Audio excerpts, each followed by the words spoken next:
Hello viewers, welcome back to our channel. So இந்த வீடியோவில் unit 7, அதாவது பொதுத்தமிழ் யூனிட் 7ல் அறநூல்கள் தொடர்பான செய்திகளில் அடுத்த தலைப்பான சிறுபஞ்சம் மூலம் தான் நம்ம தெரிஞ்சுக்க போகிறோம். ஓகேங்களா?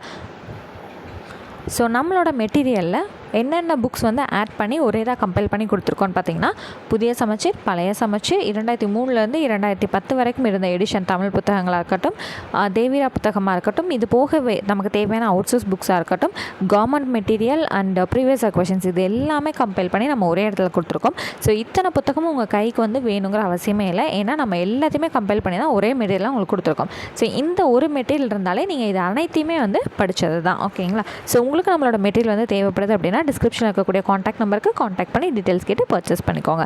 சரிங்க. இப்போ சிறுபஞ்ச மூலத்தோட ஆசிரியர் பேர் வந்து என்ன? ஸோ ஆசிரியரோட பேர் வந்து காரி ஆசான். ஓகேங்களா? அடுத்து காரி ஆசான் அப்படிங்கிறதுல காரிங்கிறது தான் இவரோட இயற்பெயர். ரொம்ப இம்பார்ட்டண்ட்டான கொஷின். ஓகேங்களா? ஆசான் அப்படிங்கிறது வந்து தொழிலோட அடிப்படையில் இவருக்கு கிடைச்ச பெயர். அப்போ காரி ஆசான் அப்படிங்கிறதுல காரிங்கிறது இவரோட இயற்பெயர், ஆசான்கிறது தொழிலோட அடிப்படையில் கிடைத்த பெயர். ஓகேங்களா? சரி. இந்த காரி ஆசானை இந்த பாயிர செய்யுள் எப்படி சிறப்பிக்குதுன்னா, மாக்காரி ஆசான் அப்படின்னு சொல்லிட்டு செய்யுள் சிறப்பிக்குது. சரிங்களா? சரி. அடுத்தது இவர் வந்து ஃபாலோ பண்ண சமயம் வந்து சமண சமயம். இவர் கிபி 5ஆம் நூற்றாண்டை வந்து சேர்ந்தவர். மொத்தமாக சிறுபஞ்ச மூலத்தில் எத்தனை பாடல்கள் இருக்குது அப்படின்னா 2 விதமான ஆப்ஷன்ஸ் வந்து நமக்கு கொஷினில் வந்திருக்குங்க. சில கொஷினில் 102ன்னு வரும், சில கொஷினில் 97ன்னு வரும்.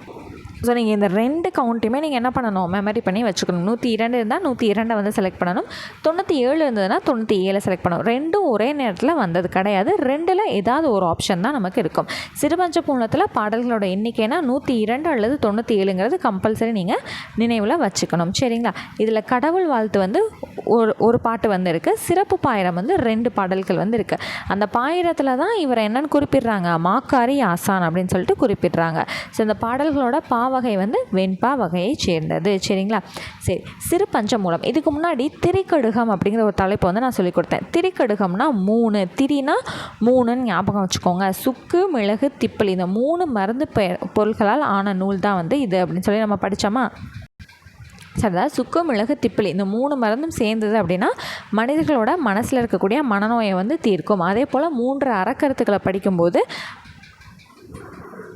மக்களோட மனநோயை வந்து அந்த மருந்தை உட்கொள்ளும் போது உடல் நோய் நீங்கும், இந்த அறக்கருத்துக்களை படிக்கும்போது மனநோய் நீங்கும்னு சொல்லி படித்தோமா?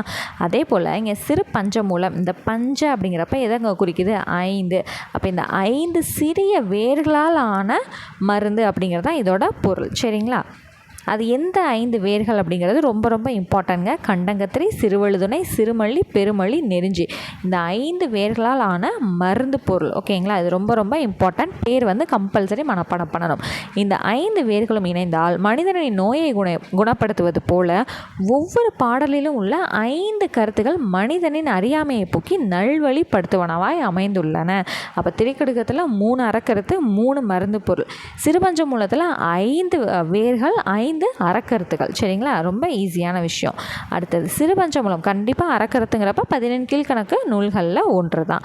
அடுத்து சிறுபஞ்ச மூலம் மருந்தின் பெயரால் பெயர் பெற்ற நூல். மருந்தின் பெயர் டைரெக்டாக வந்துச்சு அப்படின்னா திரிக்கடுகம். இது வேறால் அப்படிங்கிறது தான் கண்டிப்பாக வந்து வரும். ஓகேங்களா? சரி. அப்படி திரிக்கடுகம் ஆப்ஷனில் இல்லைனாலும் மருந்தின் பெயரால் பெயர் பெற்ற நூல்னால் சிறுபஞ்ச மூலம். ஓகேங்க.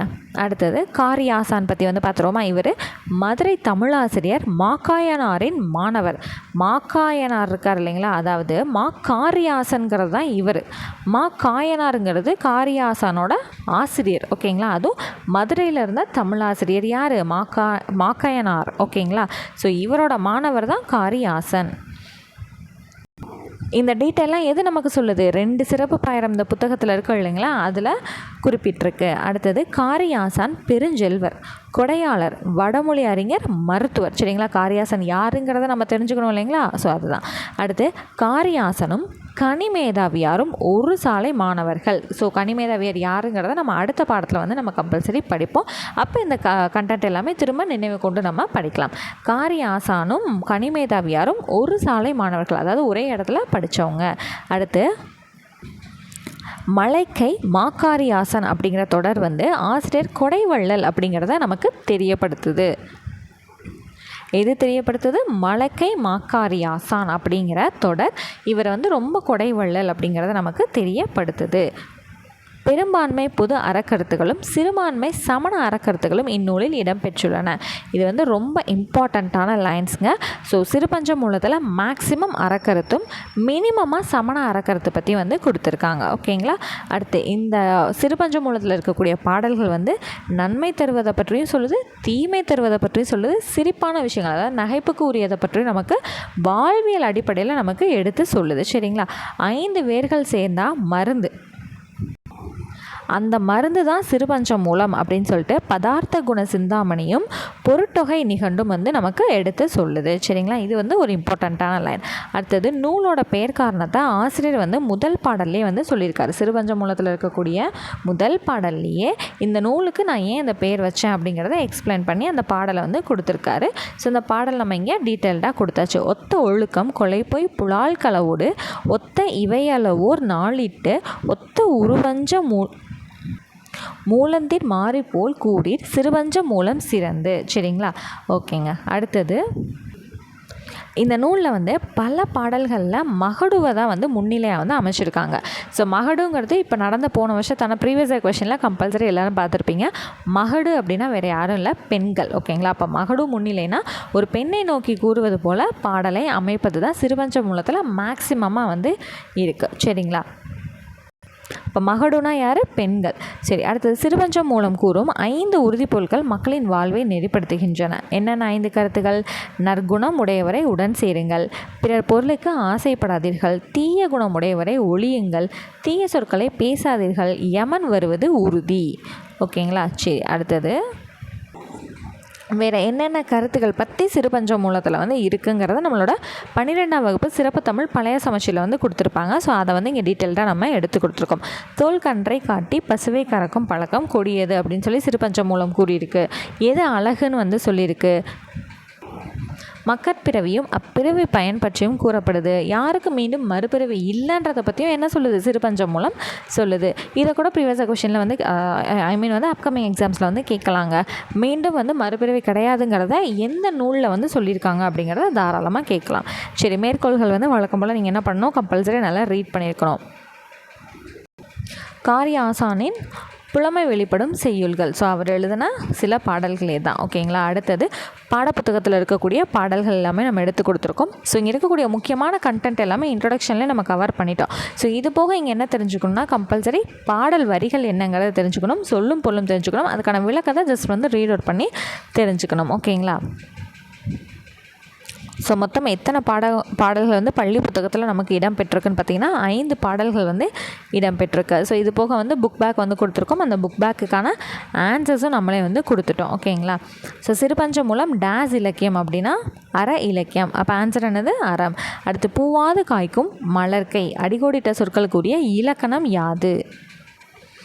பூவாது அப்படின்னு வந்து வந்திருக்கா. அப்போ இது என்னது? எதிர்மறை பெயரெச்சம். மலர்கை மலர் போன்ற கை அப்படின்னு வருமா. அப்போ ஊர்வகம். எதிர்மறை பெயரெச்சமும் ஊர்வகமும். சாரி பூவாதுங்கிற ஸோ செகண்ட் ஒனில் வந்து பூவாது அப்படிங்கிறப்போ அது வந்து ஒரு வினை, ஒரு செயலை வந்து குறிக்கக்கூடியது. அப்போ அது வந்து எதிர்மறை வினையச்சத்தை வந்து வரக்கூடியது. மலர்கை மலர் போன்ற கைங்கிறப்ப அது உவமை தொகை. ஸோ ஆப்ஷன் டி தான் சரி. பண்ணுக்கு அழகு டேஸ் நன்றென்றல் அப்படின்னா பண் அப்படின்னா இசை.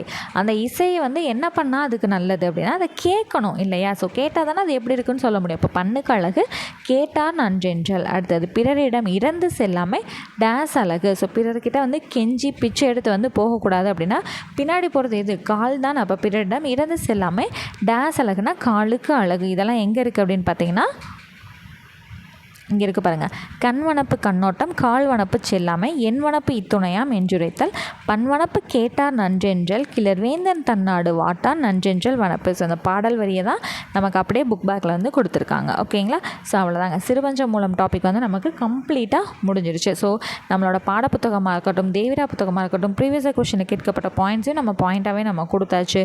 ஸோ கவர்மெண்ட் மெட்டீரியல் இருந்த பாயிண்ட்டும் நம்ம வந்து கொடுத்தாச்சு. எக்ஸ்ட்ரா அவுட் சோர்சஸ் டேட்டா வந்து நமக்கு தேவையானது நம்ம என்ன பண்ணியாச்சு? எடுத்து உள்ள இன்புட் கொடுத்து கொடுத்தாச்சு. ஓகேங்களா? ஸோ கம்ப்ளீட்டாக சிறுபஞ்சம் மூலம் நம்ம முடிச்சிட்டோம். ஸோ அடுத்த கிளாஸில் ஏலாதி தலைப்பில் வந்து நம்ம பார்க்கலாம். ஸோ இப்போ தான் நம்மளோட சேனல் ஃபர்ஸ்ட் டைம் பார்க்குறீங்க அப்படின்னா மறக்காமல் சப்ஸ்கிரைப் பண்ணி உங்களோட ஃப்ரெண்ட்ஸுக்கும் பிற ஆஸ்பிரன்ஸுக்கும் வந்து ஷேர் பண்ணி சப்போர்ட் பண்ணுங்கள். அண்ட் உங்களுக்கு இந்த மெட்டீரியல் தேவைப்படுது அப்படின்னா டிஸ்கிரிப்ஷனில் கூடிய காண்டாக்ட் நம்பர் எடுத்து காண்டாக்ட் பண்ணி டீட்டெயில்ஸ் கேட்டுக்கோங்க. ஸோ நெக்ஸ்ட் கிளாஸில் மீட் பண்ணுறேன். தேங்க்யூ.